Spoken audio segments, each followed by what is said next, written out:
হরে কৃষ্ণা। গতকাল একাদশীর নাম ছিল অন্নদা একাদশী। এই একাদশী অজ একাদশী নামেও খ্যাত। এই মুহূর্তে আপনারা দেখতে পাচ্ছেন আমাদের বাড়িতে গতকালকে একাদশী ভোগ অফারিং।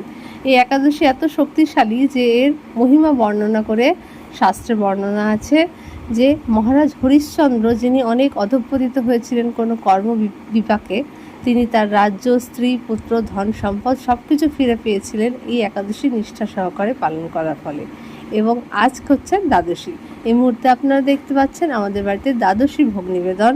অন্ন, বরবটি ভাজা, চাল কুমড়ো ভাজা, আলু উচ্ছে সেদ্ধ, ডাল, কাঠি কচুর ঘন্ট এবং তার সাথে আলু এবং ঝিঙে দিয়ে রসা। তো এরকম সুন্দর সুন্দর একাদশী বা নর্মাল রেসিপি আরও পেতে, আরও জানতে, শিখতে, ভগবানের জন্য রান্না করতে আমাদের চ্যানেল লেটস মেক ভোগ চ্যানেল দেখতে থাকুন, আমাদের পাশে থাকুন। ভালো লাগলে লাইক, শেয়ার, কমেন্ট, সাবস্ক্রাইব।